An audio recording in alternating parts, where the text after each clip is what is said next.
श्री स्वामी समर्थ. मी तुम्हाला काय रुक्मिणीच्या आणि तुळशीच्या ओव्या म्हणून दाखवते. तुम्हाला आवडलं तर लाईक करा, शेअर करा, सबस्क्राईब करा. श्री स्वामी समर्थ.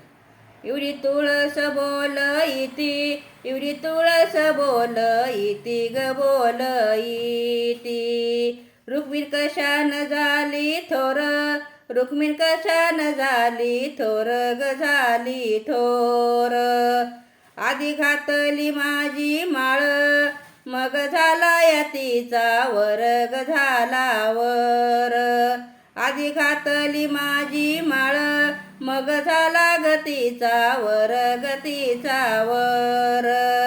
एवढी तुळस बोल इति, रुक्मिण कशान झाली मोठी ग कशान ग.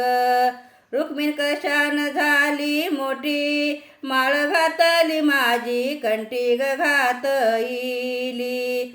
माळ घातली माझी कंठी, मग मारल्या ब्रह्म गाठी ग ब्रह्म गाठी. मग मारल्या ब्रह्म गाठी, मग मारल्या ब्रह्म गाठी ग ब्रह्म गाठी. श्री स्वामी समर्थ. रामकृष्ण.